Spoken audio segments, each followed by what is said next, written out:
Hello you guys and welcome back to my channel. Today we are going to be doing the mid-year book tag. I realized that we are at the end of July, but bear with me. I saw this and I was like, I definitely have to do this, especially because there's so many books that I've read that I have not had the chance to talk about yet. So this is the perfect way for me to kind of talk about some of the books that I read in the beginning of the year that I haven't gotten to share with you guys. I watched a few of these. The last one that I watched was Sarah Crowley's, so I'm gonna just be using the questions that she used in her video because she had them listed at the end. Let me know the answer to some of these questions for you guys. I'm very curious to see what you would put under which category. You can like answer below, answer all of them, or answer one or two of them, whatever you want. I'd love to see your guys' responses. So without further ado, we're gonna hop into today's video. The first question is actually a stats question, and it's how many books have you read this year? I'm gonna go ahead into Goodreads because I actually do not know. I know it hasn't been a lot. My reading goal for this year is 50 books. I hope that I can achieve that goal. So far, I've only read 12 books, which is crazy because most of that must be the Throne of Glass series. Just because there's 12, I can list them out really quick. Books 4, 5, 6, and 7 of the Throne of Glass series. Beach Read by Emily Henry, Yours Truly by Abby Jimenez, Finale, Caraval series, Into the Dark, Magnolia Parks, Just for the Summer, Abby Jimenez,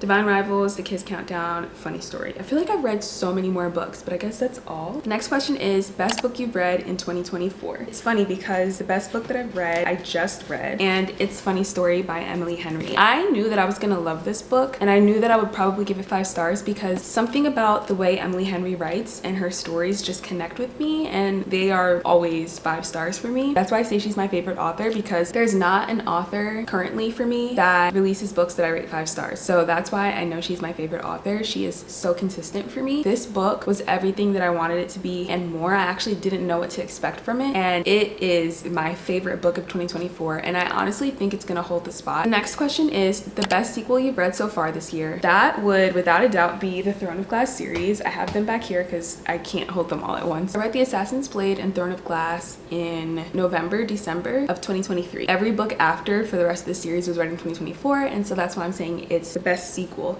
that I've read so far this year. So good. I ran through those books so quickly and they're huge. I love ACOTAR, but the Throne of Glass series definitely has a special place in my heart. I think it's just like a more mature fantasy that has more than romance. It's so many like life lessons in it, so much about like coming of age and so much about being a woman in a male dominated world. Like all of those themes are in there that maybe ACOTAR doesn't have. Still love ACOTAR, don't get me wrong, but like it took the cake for me. Next question is new release you haven't read yet but want to. I had a few, some of them I already own. The first one would be Reckless. That would be the next book after Powerless, both by Lauren Roberts. I guess I read Powerless, definitely read it last fall. I really liked it. I don't think I like it as much as everybody else does just because I felt like it was so reminiscent of like other fantasies that I'd read. I think I said it felt like a combination of things, so it wasn't like, you know, that amazing to me, but I am interested in reading the next book even though the reviews are kind of mixed on it. Other books would be The Atlas Complex. That'd be the next book in the Atlas 6 little series. I also want to read a novel love story by Ashley Poston. She actually wrote The 7-Year Slip as well. Maybe you recognize that, or like The Dead Romantic something something. Never remember what the full name of that book is. This one sounds really cute. I really like the premise of the story. And then I also have Middle of the Night by Riley Sager. Really want to read this. I started it and I'm really treading lightly because I'm kind of scared of it. Also, I believe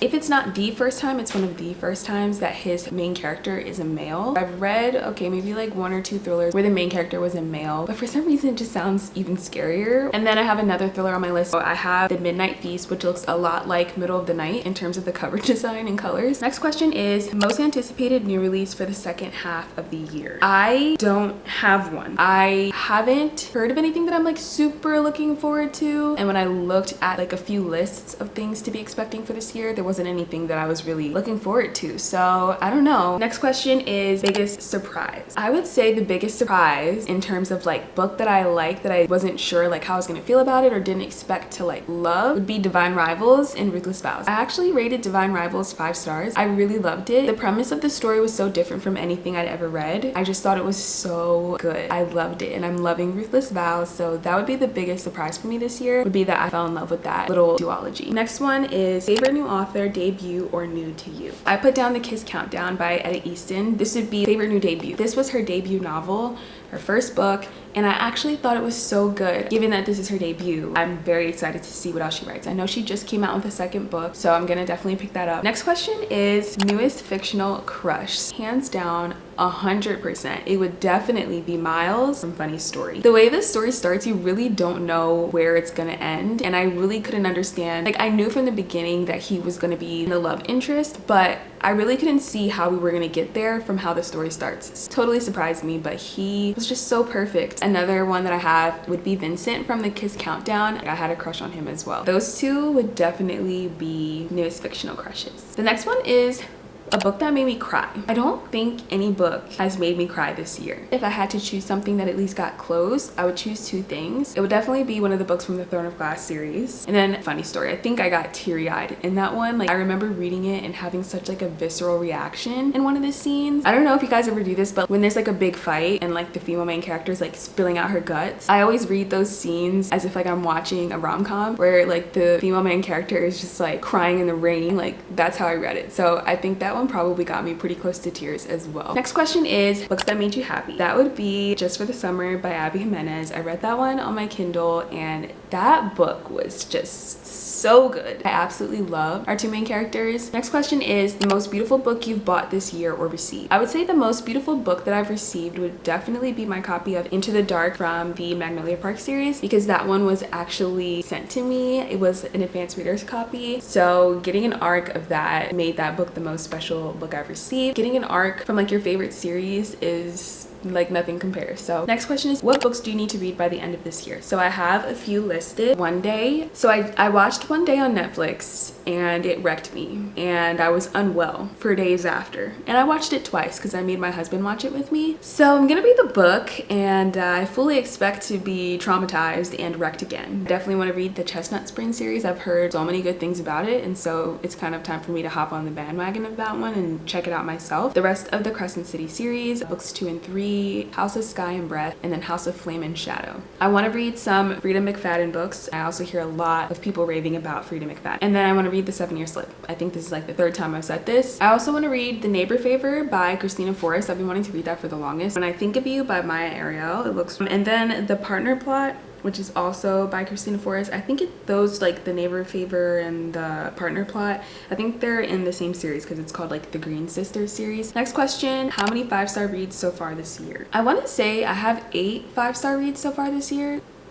And that's weird because I've only read 12 books, so like most of the books I've read have been 5 stars, so that's pretty nice. Next question, what books do you want to reread this year? I was just thinking about this. I know I'm definitely doing a reread of ACOTAR this fall. I'm so excited, you have no idea. I think it's been like almost 2 years since I read those books. And then I'm gonna be rereading also Magnolia Parks Universe this year. Super excited for those two. They're always behind me in my videos. I love them so much. A book you enjoyed with mixed reviews. I put down Caraval series for that one because I think as much as I loved it, so many people are skipping it and going straight to the Once Upon a Broken Heart series. And so I always say that Caraval is one that does not get its flowers. If you are interested in that universe of like Stephanie Garber's Caraval and Once Upon a Broken Heart series, because they're like in the same universe, don't skip Caraval, read Caraval. I think it was really, really good. And then 5-star predictions for the rest of the year. I am going to predict that One Day will be a 5-star read for me. I also think that either one or all of the books in the Once Upon a Broken Heart series will be 5 stars for me. And yeah, those are the only predictions I have for right now. Alrighty guys, that's gonna be the end of today's video. I hope you guys enjoyed. Again, let me know down below if you have any answers for any of these questions. I would love to know what the first half of your guys' reading gear is looking like, so share them down below. Thank you guys so much for watching, and I'll see you in the next one.